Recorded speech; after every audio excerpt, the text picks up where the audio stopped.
Maria thought she was hallucinating. She bent down to pick up her soap from the bathroom floor, and that's when she saw them. 3 of her classmates, but their heads were upside down. Not tilted, not turned, upside down. Necks twisted backwards like broken dolls, heads hanging below their shoulders, while their bodies stood perfectly upright, relaxed, hands scrubbing their skin in slow, patient circles.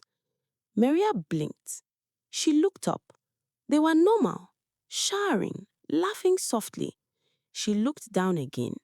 Their heads were still wrong. One of them turned. Their eyes met. Maria could not breathe. Her lungs locked, her throat turned to sand. And that was the moment her countdown began. The prayer bell rang through the hostel, metal striking metal. Slippers slapped against tiles as girls rushed past the bathroom door. Nobody noticed. Nobody looked down. Because from above, the 3 girls looked completely normal. Maria stood frozen until they walked out, head straight, back straight, towels wrapped neatly around their chests. One of them even yawned. The mirrors reflected only Maria and the empty showers behind her. She had heard of the 7 skin crawlers. Her late friend Benita had whispered about them.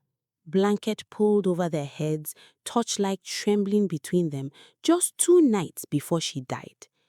If you see them with their heads upside down, Benita had said, voice barely a breath, don't let them notice you looking. But if they meet your eyes, they mark you. From 5 p.m. to midnight, you belong to them. Maria's stomach twisted. She looked at the wall clock above the shower tiles. 5 p.m. She had exactly 7 hours to save herself. She walked into the hostel shivering. The corridor smelled of detergent and rice from the kitchen downstairs. Her eyes swept the room. Who could she tell? Who would even believe her? Her eyes found Amara. With shaking legs and water still dripping from her skin, she crossed the room. Amara, why are you standing like that? They have rang the bell. Maria swallowed hard, trying to find the right words. Amara, I think I'm going to die today, she whispered. Amara paused, her Nivea cream still in hand. How? Do you want to commit suicide? No, I mean I might die tonight, before midnight, just like Benita.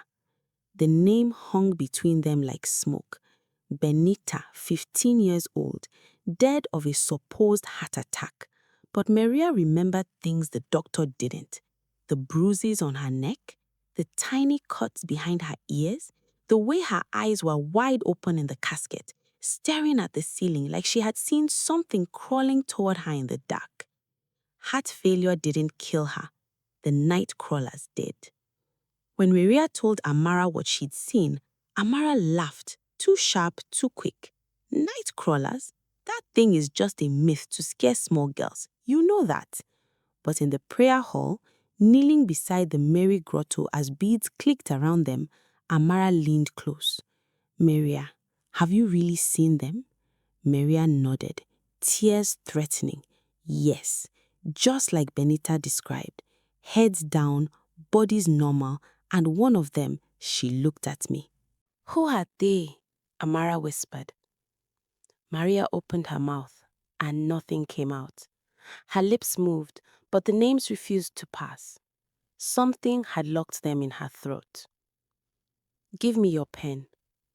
She wrote the 5 names slowly, hands trembling. Zara, Precious, Tega, Lisa, Olivia. Amara stared at the paper for a long moment. Is the pen working? I am not seeing anything. Maria's blood went cold. She could see the names perfectly. 5 clear names on white paper. But Amara saw nothing, not even ink. Amara, I am in real trouble. After prayers, Maria approached Sister Camilla, hands clasped, eyes desperate. Sister, I need your help. It's about the night. Sister Camilla stopped walking. She turned slowly, and the look on her face made Maria's voice die in her throat.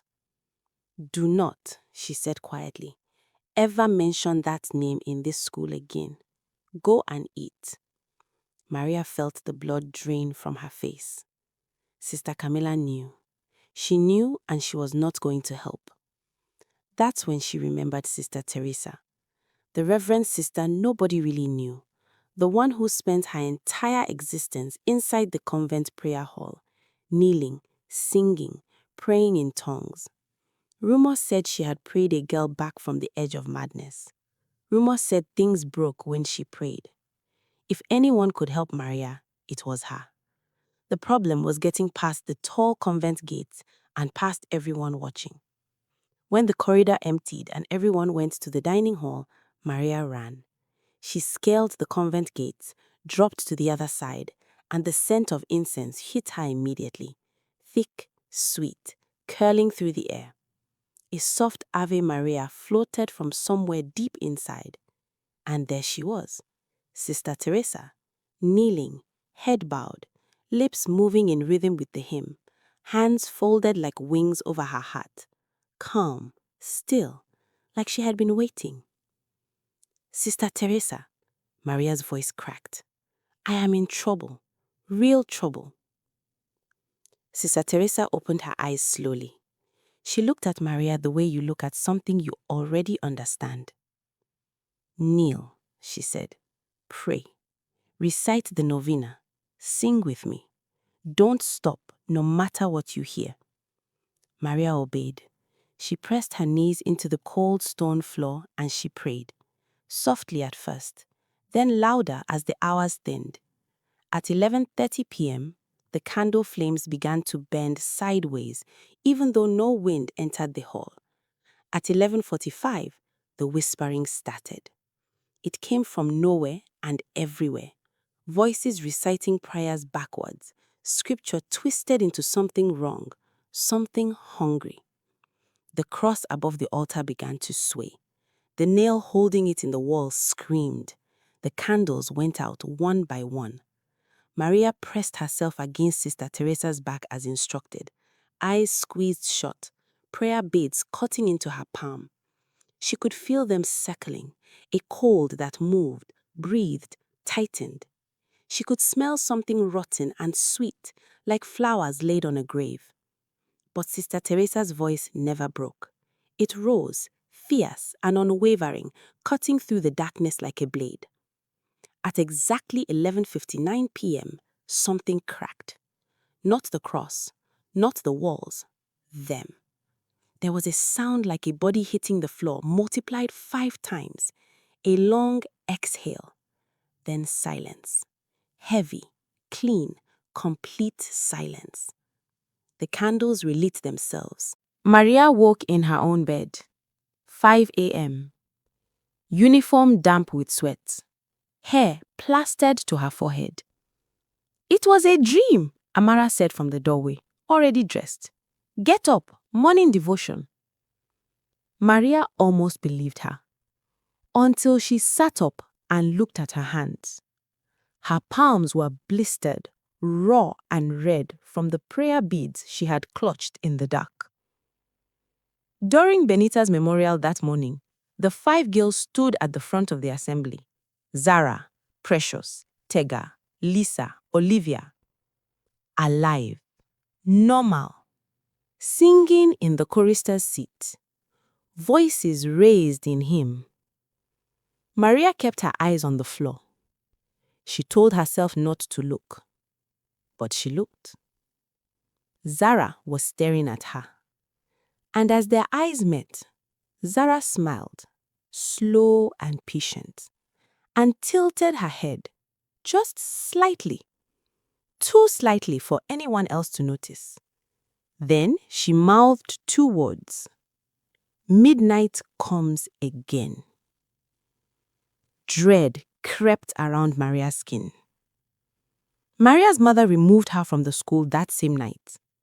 But even now, sitting in a new town, a new school, a new life, Maria catches herself looking down when she passes through bathrooms, through crowded markets, through church aisles during Sunday service. Because the night crawlers don't live in one school. They don't need boarding houses or hostels. They move through the world the way you and I do. Head straight, back straight, looking completely, perfectly normal. Until you look down. Now let me ask you something. If you were Maria, if you saw that head tilt at 5 p.m. today, what would you do first? Would you run? Would you pray? Would you even survive till midnight? Drop a yes in the comments if you think you'd make it. Drop a no if you know yourself. And one more question. In part 2, we find out where the night crawlers actually came from. The origin is darker than you think. Subscribe and turn on notifications so you don't miss it. Because midnight always comes again.